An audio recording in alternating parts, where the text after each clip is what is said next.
Subscribe करें हमारे YouTube channel साधना gold को और पाएं वीडियोस सबसे पहले। बेल आइकन दबाना ना भूलें। जब नन्ही सी बालिका थी सिबरी, तो एक दिन की घटना, मां बेटी सिबरी को बिठा करके और केस संवार रही थी, कंघी कर रही थी बालों में। शिबरी ने देखा बहुत सारे आज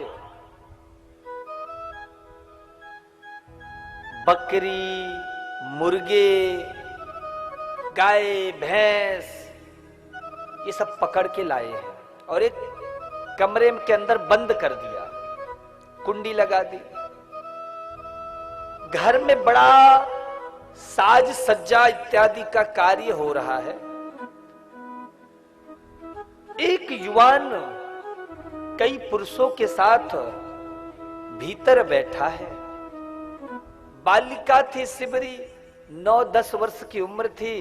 पूछा, मां ये क्या हो रहा है, मुझे कुछ समझ में नहीं आ रहा। तो मां ने बताया, बेटी आज तेरी शादी है। क्या है? तेरी शादी है। वो जो युवान बालक जो बीच में बैठा है ना, वही तेरा दूल्हा है। अच्छा मां, तो शादी के बाद क्या होगा मां? बोले शादी के बाद तुझे अपने ससुराल जाना होगा। ये घर तेरा पराया है, तेरा अपना नहीं है। पर मां मैं जन्म तो यही ली, पली बढ़ी यही, आप मेरी माँ, आप मेरे पिता। बोले हाँ, हम तेरे माता पिता तो हैं, पर अब हम तेरे अपने नहीं हैं, अब हम तेरे पराये हो जाएंगे। तेरे अपने, बोले वो जो नए लोग बैठे ना, वो अब तेरे अपने हो जाएंगे। अच्छा माँ, तो माँ ये बता, ये इतने सारी गाय, भैंस, बकरी, मुर्गे, खरगोश ये सब क्यों आए हैं? बोले बेटा हमारे कुल की परंपरा है, जब बेटी का ब्याह होता है ना, तो मेहमानों को, अतिथियों को विविध प्रकार के व्यंजन परोसे जाते हैं। तो इन सब को मार करके और इनका पकवान बनाया जाएगा। मां, इन निर्दोष जीवों की हत्या करना क्या ये जरूरी है? बोले बेटी जितने जीवों की हत्या की जाएगी, हम अपने समाज में उतने ही ज्यादा प्रशंसा के पात्र बनेंगे। माता सिबरी ने कहा, मां मेरी अगर शादी नहीं होगी तो क्या इनकी हत्या नहीं होगी? बोली बेटी ऐसा क्यों कह रही है? बोले मां ये मैं ऐसा विवाह किस काम का, जिस विवाह में हजारों घोड़े, बकरे, मुर्गे की हत्या हो जाए। ऐसी विवाह से अच्छा तो मैं जिंदगी भर कुमारी ही रहूं। ऐसे कहकर तुरंत झटका देकर मां के हाथ से बाल छुड़ाया सिबरी ने और दौड़ पड़ी उस घर की ओर। घर के महाराज दरवाजे को खोला, सारे पशु पक्षी सबको आज सिबरी आजाद कर देती है। वह बालिका सिबरी ने जब सबको आजाद किया तो वो पक्षी उड़ रहे हैं, जानवर भाग रहे हैं और जाते समय सिबरी की ओर देख रहे। वो मृग, हिरण, खरगोश सब भागती हुए कहते, सिबरी आज जैसे तूने हमें इस मृत्यु के भय से मुक्त करके हम इस बंधन से आजाद कराया है, एक दिन ऐसा वक्त आएगा जब भगवान तुम्हें इस भव बंधन से आजाद करेंगे, इस भव बंधन से छुड़ाएंगे। सिबरी उसके बाद भागती गई, दौड़ते दौड़ते सुदूर जंगल में चली गई। भागते भागते जब बहुत दूर निकल आई तो थक कर एक वृक्ष के नीचे बैठ गई। क्या करूंगी मैं, कहां जाऊंगी? स्त्री जाति की हूं, मुझे कौन अपने पास रखेगा, मैं कहां रहूंगी? तो कुछ संतों का आश्रम मिला। सोचा संत के लिए तो कौन स्त्री कौन पुरुष, मुझे यहाँ आश्रय मिल जाएगा। लेकिन कुछ संतों के यहाँ ऐसा नियम था कि भैया हमारे यहाँ तो केवल ब्रह्मचारी ही रह सकते हैं और किसी के रुकने के लिए स्थान नहीं है। तो कई जगह महाराज इसलिए सिबरी को आश्रय नहीं मिला क्योंकि वह नीच कुल की थी। वह उच्च कुल की नहीं थी, नीच कुल की थी, इसलिए कई जगह आश्रय नहीं मिला। माता शिवरी ने सोचा अब मैं क्या करूं, मैं कैसे सेवा करूंगी संतों की। तो बोले कोई बात नहीं, मुझे अगर सेवा नहीं मिल पा रही है तो मैं चोरी छुपे तो सेवा कर सकती हूं। तो पता है शिवरी कैसे सेवा करती, ध्यान से सुनना ये कथा। जंगल जाती, लकड़ी तोड़ती, लकड़ी काट के, ब्राह्मण लोग यज्ञ करते ना दिन भर हवन, तो लकड़ी काट के लाती, और जब भोर के 4 बज रहे होते तो लगभग 3:30 से 4 बजे जाग करके और लकड़ी का गट्ठर संतों के आश्रम में धर के भाग जाती। कभी पानी पीकर दिन निकालती, कभी फल तोड़ करके दिन निकालती। इस तरह से जीवन यापन करने लगी शिवरी। एक ऋषि का आश्रम था, उस जिस ऋषि के आश्रम में वह लकड़ी का गट्ठर रख के जाती थी, उस ऋषि का नाम था मतंग। मतंग ऋषि ने देखा तो कहा भाई ये कौन है जो इतनी अद्भुत सेवा करती है? ये कौन है? ये ब्रह्मचारी है कि कोई स्त्री है कि कन्या है? कौन है जो सेवा करती है और सेवा करके और गायब हो जाती है? ब्रह्मचारियों को आदेश दिया पता लगाओ। विद्यार्थीगण रात रात भर जागते, लेकिन वो शिवरी चुपचाप आती और अपना कार्य करके निकल जाती। एक दिन की बात, शिवरी जैसे लकड़ी का गट्ठर आश्रम में फेंकी और भागने लगी कि पीछे से एक ब्रह्मचारी ने हाथ पकड़ लिया शिवरी का। ऋषि मतंग के सामने उपस्थित किया गया। ऋषि मतंग के सामने शिवरी डर करके कांपती हुई खड़ी है। मतंग ने कहा कौन हो तुम? शिवरी ने हाथ जोड़कर कहा गुरुदेव मुझे क्षमा कर दीजिए, अब मैं दोबारा कभी ऐसी गलती नहीं करूंगी, आपके आश्रम में नहीं आऊंगी, मुझे क्षमा कर दीजिए। बोले बेटी बताओ तो सही। बोले बाबा मैं नीच कुल की एक कन्या हूं, मुझे कोई भी आश्रम में स्थान नहीं मिला। बहुत से संत परिवार के साथ भी रहते हैं, पर कुल दोष के कारण मुझे अपने पास आश्रय नहीं दिए।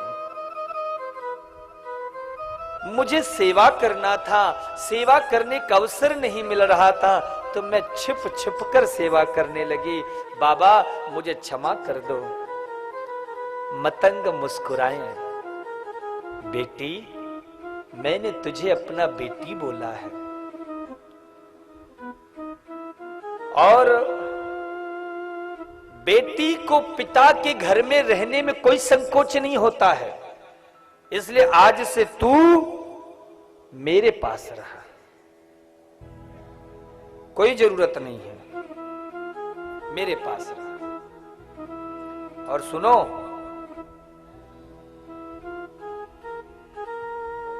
तुम्हें जो सेवा करनी हो वो करो, कोई रोक टोक नहीं है, कोई भी रोक टोक यहां पे नहीं। हाँ,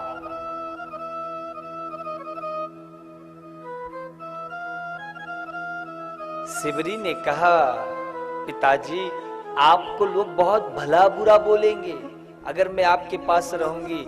ऋषि मुस्कुराए, बेटी मेरा नाम मतंग है, मतंग हाथी को भी कहते हैं। बोले जब हाथी किसी गली से निकलता है ना तो बहुत सारे कुत्ते भौंकते रहते हैं, हाथी को कोई फर्क नहीं पड़ता है, इसलिए तुम चिंता मत करो, तुम रहो और केवल भजन करो। तब से महाराज शिवरी को आश्रय मिल गया और शिवरी वहीं रहने लगी।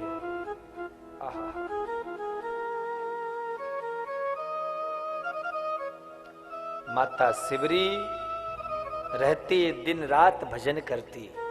एक दिन की घटना, शिवरी दौड़ी दौड़ी आई। मतंग जी अपने जीवन की अंतिम यात्रा पर लेटे हुए थे।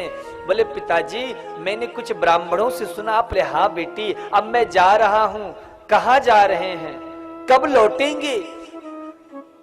मतंग जी ने मुस्कुरा कर कहा बेटी मैं तो अब वहां जा रहा हूं जहां से वापस कभी कोई नहीं लौटता है।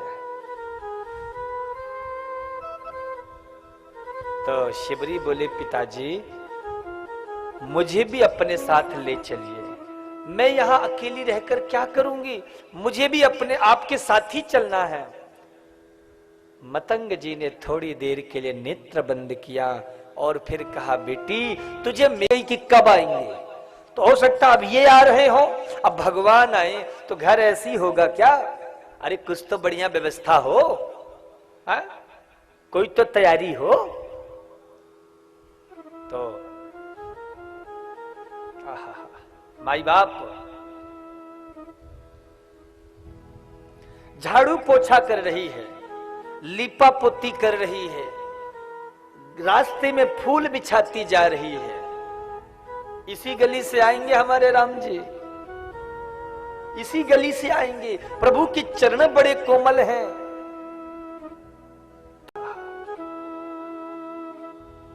ये भरोसा पक्का था। जब महाराज बुढ़ापा आ गया, माता शिवरी रोने लगी। आज भी वह हैं, बिंदु जी महाराज की भी कई पंक्तियां हैं माता शिवरी पर। एक बड़ा भाव सुंदर है। यह कौन दिखात कुटी महानारी, इतई उत जाते है मोद भरी, छिन भीतर बाहर होत छिन, सुख सो नहीं बैठत एक घड़ी, यही के तन में कछु पीर भई, वियोगिन मानस माह जरी, अब जान पड़ी रघुनाथ के प्रेम की मूर्ति रूप यही सबरी। ये तो राम जी के प्रेम की मूर्ति है और इसका नाम शिवरी है। केवल इन नेत्रों को देखने की चाहत तुम्हें है सरकार। और आज सुबह उठी तो महाराज शुभ शकुन होने लगे।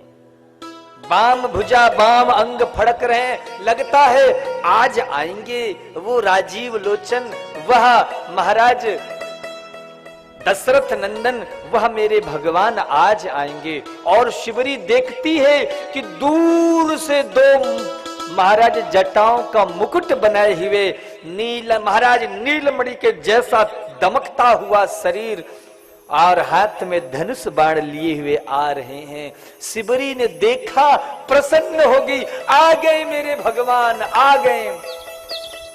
लेकिन यह क्या, उनके आसपास तो बहुत से संतों की भीड़ लगी है। कोई कह रहा प्रभु हमारी कुटिया में चलो, कोई कह रहा प्रभु हमारे आश्रम में चलो। लेकिन राम जी कहते नहीं, हमें तो माता शिवरी के आश्रम में जाना है। शिवरी का आश्रम कौन सा है? लोग सोच रहे ये अछूत, उसके घर का पता प्रभु पूछ रहे हैं। शिवरी सोच सोच करके अत्यंत व्याकुल और अधीर हो रही है। प्रभु अगर कहीं आ गए तो प्रभु का एक एक अंग बड़ा कोमल है, इतने कोमल शरीर के अंग हैं। और मैं बूढ़ी, मेरे शरीर में इतनी हड्डियां, हड्डियों का ढांचा मेरा शरीर है, कहीं ये मेरे शरीर की कठोर हड्डियां प्रभु के कोमल शरीर पर गड़ ना जाए, चुभ ना जाए। इसलिए शिवरी महाराज अंदर की ओर घुस गई। 10,000 वर्ष का इंतजार था। 10,000 साल बाद प्रभु दरवाजे पे खड़े हो गए और शिवरी भीतर घुस आई। जब देखा, शिवरी को लगा कहीं भगवान ना आ जाए मेरे सामने, तो डर के मारे अपनी आंखें बंद कर ली। और जैसे माता शिवरी ने आंखें बंद करी, हमारे प्रभु महाराज पूरे सामने ही खड़े हो गए और महाराज भामनी कह करके पुकारा। भामनी का अर्थ जो सुंदर हो। बोलो शिवरी किस एंगल से आपको सुंदर लग रही है? तो ये स्पष्ट है कि भगवान इस शरीर की सुंदरता को नहीं देखते हैं, भगवान तो तुम्हारे भीतर के मन की सुंदरता को देखते हैं।